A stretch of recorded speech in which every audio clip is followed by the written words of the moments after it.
Okay, hello.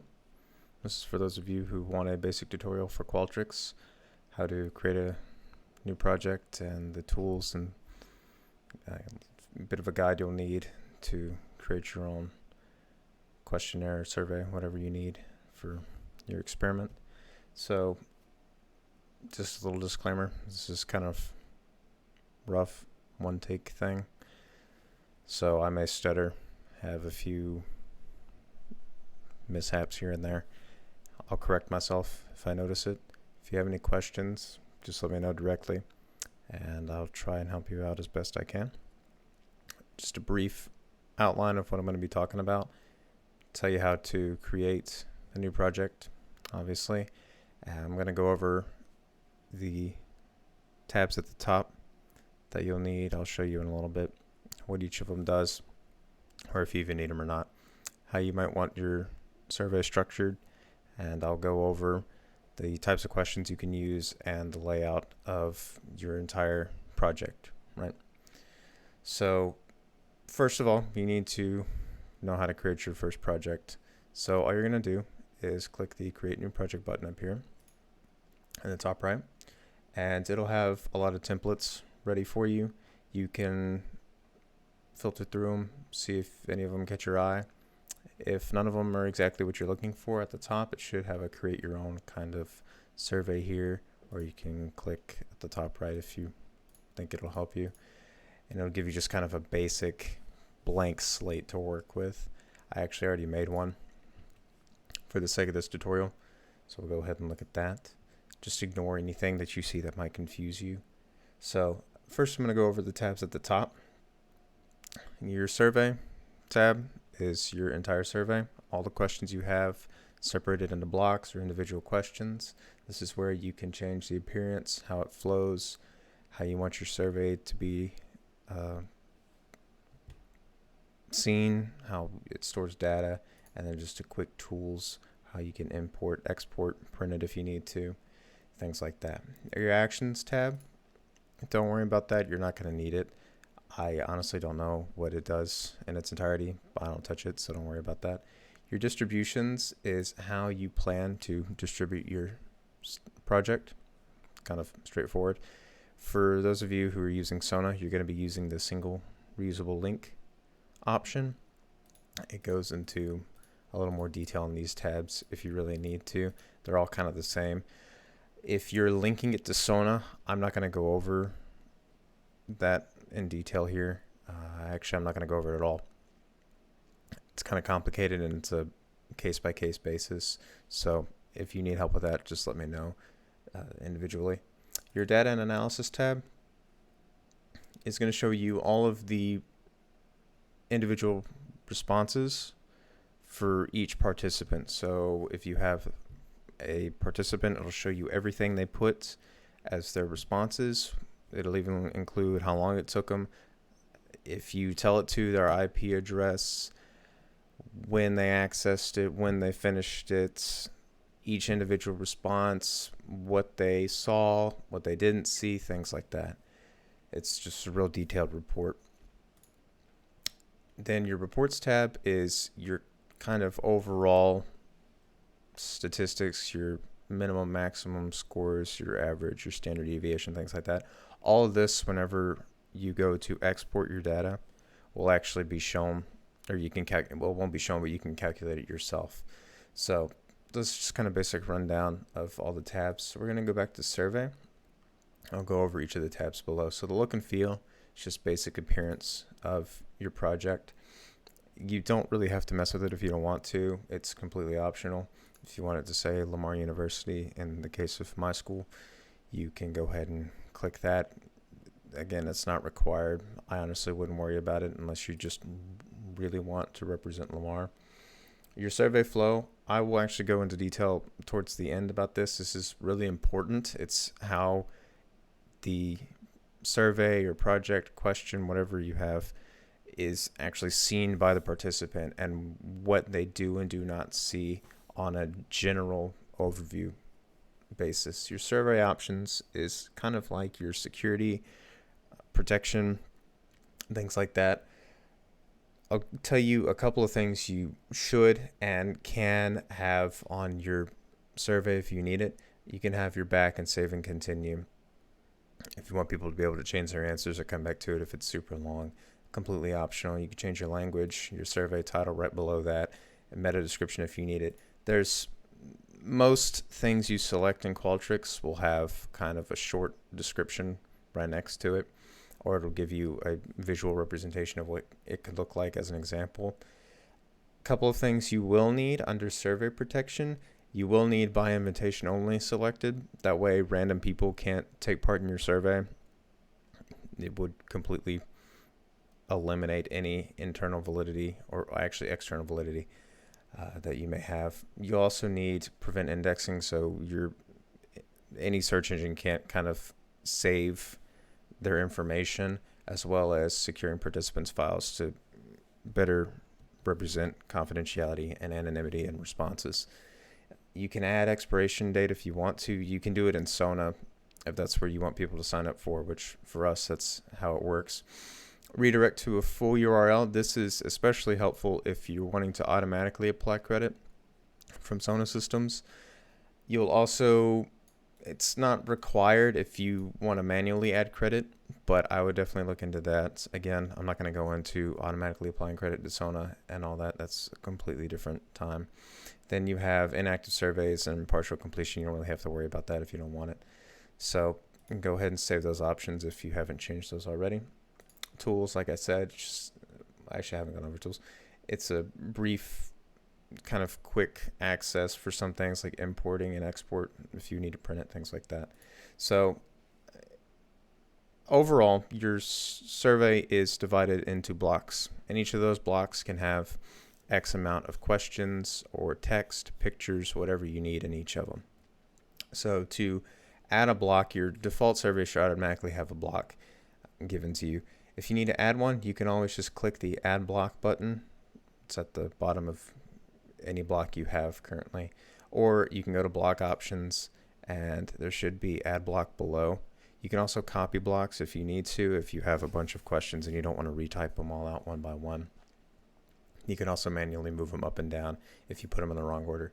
And survey flow, you can do the same thing there. It's a lot easier. It's much easier to visualize in there, but I'll go over that in a little while. So basic types of questions you can have. I'm not going to go over all of them. There's a bunch here. They go into really detailed descriptions and things like that, but the main ones you're probably going to be using is descriptive text, multiple choice, text entry, and you might use rank order, and you'll probably use graphics. Descriptive text and graphics are pretty much the same. You can change them under the same options. So the first question right here is actually just a big old text box. As you can see on the right side below the change question types. For whatever question type you choose, it comes with a set of options you can have with it. So this is a text option right here, and there's no choices because it's just a wall of text, and you can change if you want it to be a picture or a file such as a video, and you can add validation, which I'll show you in the next question right there. And these actions I'll also go over in a bit. So in each of the questions you have, you can edit them under the rich content editor. You can click there and lets you change the font, the size of the font if you want to bold, italicize it. A lot of the times if you're copying the text over from Microsoft Word or another web page or something like that, the formatting of the font will be kind of weird. So if you just select it all, in this case it's already all the same because I typed it out here, you can just click the remove formatting and it'll change it to just plain text. It'll get rid of all the bold, italics, anything like that. You can do that with any question too. So below this, this is really good for your informed consent, just kind of a basic model to follow. It's just have your first question, or quote unquote question, be your entire informed consent just in text format. And then right below that, it's just a basic multiple choice question with 2 choices. For multiple choice questions, you can change how many choices you want to have. If you want more than 2, you can always click edit multiple, or you can even manually adjust it right here. For multiple choice questions, if you want to create a bunch of them, like for a Likert scale or something like that, you can click edit multiple and it'll bring up this kind of window right here.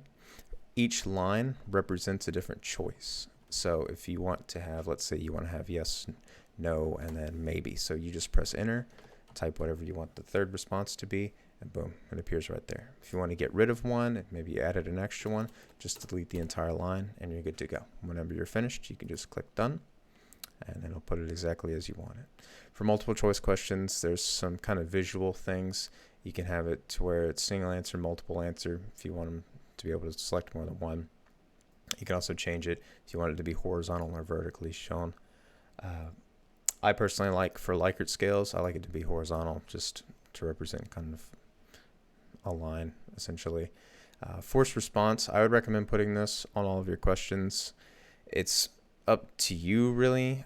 I would actually highly recommend it. That way you don't have any blank entries in your data, and it's almost required for your informed consent question because they have to agree to participate. If they select no, then what's the point of having them do the rest of it?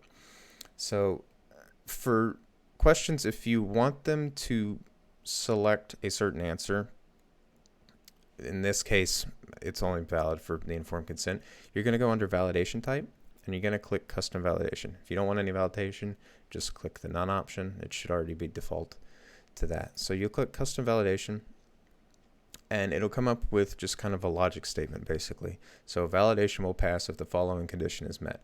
So question 11, it's really question 2, but I changed it around. Do you agree to participate in the study? So if they clicked yes, they pass, is selected.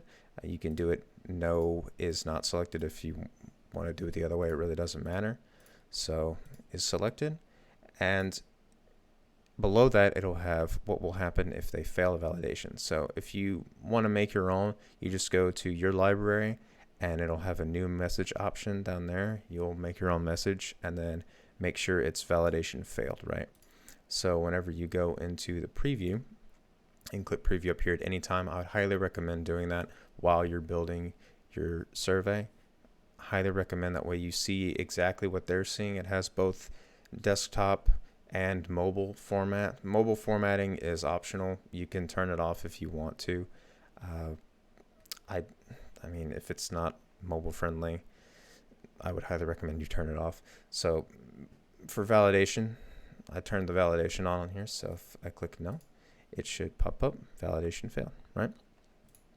So that's just something you might want to do whenever you're making your informed consent questions. So like I said, groups of questions can be divided into blocks. This is really good if you have multiple conditions. For example, I have 6, so I have 6 blocks, 1 for each of my conditions. A quick recommendation for your blocks: whenever you have these, if you have the same set of questions that you want to ask across all the blocks, I would make that its own individual block, and then whatever variables you are manipulating, make them their own blocks. So if you just want to show them a different picture in each condition, make each of those pictures their own block, and then make the questionnaire that you, let's say you have a questionnaire added onto it, make the questionnaire its own block. It makes it a heck of a lot easier whenever you go to export it into Excel or SPSS or Statistica. It is so much easier to manage your data. I did it a different way. I learned from my mistake. It's just a strong recommendation. So each group of questions, like I said, is divided into blocks. Right here we have good questions, right? So ignore the logics you have right here. So you have first good question is picture of Eddie Murphy in a broccoli suit from Daddy Daycare. Who doesn't love this movie? I don't know. This is just an example of a graphic question type. Right below it is an example of a text entry. So text entry questions, you can have it as a single, multi. You can even put a password if you want them to have a password for a part of the questionnaire. Forced response, again, you can set a minimum and maximum character length, so each individual character they put in. So for example, if I only wanted to put yes or no, I could just put maximum characters allowed 3, because yes is 3 characters, no is 2. So either one. Right below this is another example of multiple choice. I just had 3 options instead. I didn't check forced response. I don't know why. If you're ever making your questions flow and you forget one, and you want to add a new one, you can always click at the very bottom. It'll add it at the very bottom of the block, create new question. Or if you want to insert it in between, let's say I forgot one in between, I don't know why these are not in numerical order. In between question 14 and 15, I forgot to add a question. You can go on the right here, and you could just click where you want to insert the question. Boom, done. And let's say I actually didn't need that. I just thought I did, and you want to delete it. You can just click the red remove question option, and it's gone. So each of the blocks can have their own logics and stuff. So for example, there are two main logics you might include in your study. The first one is a display logic. So if you want them to select, if they select an option and you don't want them to see something because of that, then you can add a display logic. So for example, I had it if they agree to participate and they click yes, they will be shown the GIF of Eddie Murphy in a broccoli suit from Daddy Daycare. Great. Who doesn't want to see that? That's why you should click yes, right? Whereas if they click no and I didn't have a validation on it and it didn't kick them out, they just wouldn't see the GIF. They would just be asked, is this GIF funny, right? Alternatively, you have something called a skip logic right here. It's on the right panel at the very bottom on the actions. This is if they select an answer, basically, they will be skipped however far down you need them to go. So this one, they just skip 1. They can skip 2. It can go to the very end of the block. It can even go to the end of the survey. So let's say I just really didn't want them to say, for this one, if they said no, I don't want them to answer any more of my questions, they could just go straight to the survey. Whereas if they just answered no, I just didn't want them to answer which part was most funny, right? So they just go straight to 17 if they typed in no. If they typed in yes, they would just be shown question 21. And then it'll go to question 17. So question 17 is another example of a multiple choice. It's more of a Likert type question. It's just going horizontal. There's an automatic choices options or checkbox you can click. If you like them, you can keep them there. Usually they don't represent what you're asking, so I would just recommend manually typing them in. It's not that bad. You can also import questions if you have something from another library or another survey you've done before, and you can work with that. Again, it's completely optional. So again, multiple blocks here. This is just a group of bad questions, and then I have just an extra block here that I needed for later on down the road.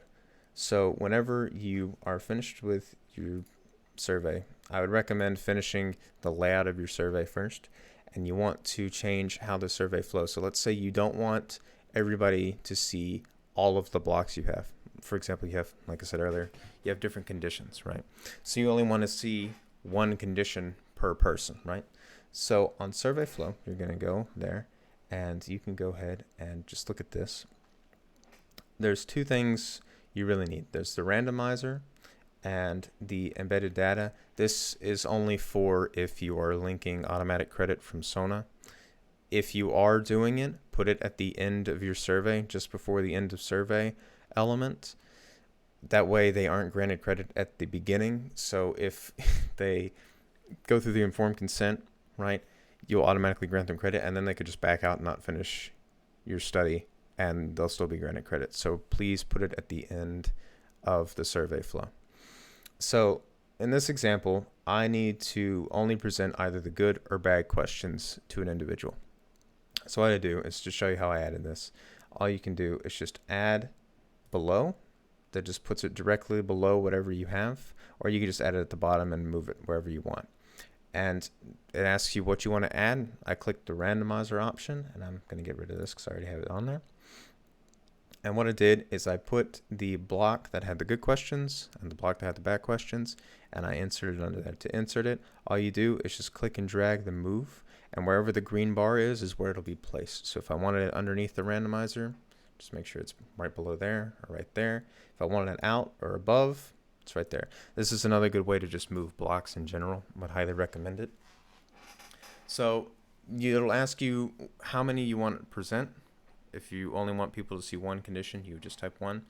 And then you can evenly present elements as well. This is really, you want the box checked because it'll evenly present them. But if you really need to and it's not doing a very good job, usually Qualtrics does a pretty good job at evenly distributing them, but you can actually manually set how many questions, quote unquote, have, or how many times the block has been shown. So in this case, let's say this is what actually happened, right? I'll actually reset it. So right now, no one's seen it because it's not published, right? But let's say it has 25 people who've seen good questions, and then this is randomly only 15 have seen bad questions. You need the numbers to be even, obviously. So what you can do is you can actually inflate this number. It won't create random responses or anything like that. You just say 99 people have done it. So more people will start to be given the bad questions more frequently, right? And you could save it, and they'll be more likely to be shown the bad questions than the good questions on a pretty high scale. And then you can have an end of survey element at the end. It'll just kick them out. It's pretty straightforward. It's a linear flow. So they'll be showed the informed consent block first, then they'll be randomized into a good or bad question. Then they'll be given the next block. This is if they're given credit. You just get rid of that right now. And then the end of the survey. Save the flow. Boom. Bob's your uncle. So let's say you're finished with everything you want to do. You go ahead and click publish. At the top right again. Beverly Kemp is your only option. She's pretty cool, I think. I don't know. I've never met her. And then here you can insert your IRB number and any other details you need, and then click request approval. If your survey is approved, a very big note here, you cannot modify it once it has been published. It will delete all your responses and start completely over. So that's why I highly recommend you preview it as you're going along. That way you make sure you're getting everything right. You're doing exactly what you want to do. It's pretty straightforward. If you have any questions, that's pretty much all I have for you. I don't really know of anything else I need to go over. If you have any questions for me or need me to go into detail more, feel free to contact me and I'll try and help you out. All right, y'all have a good one.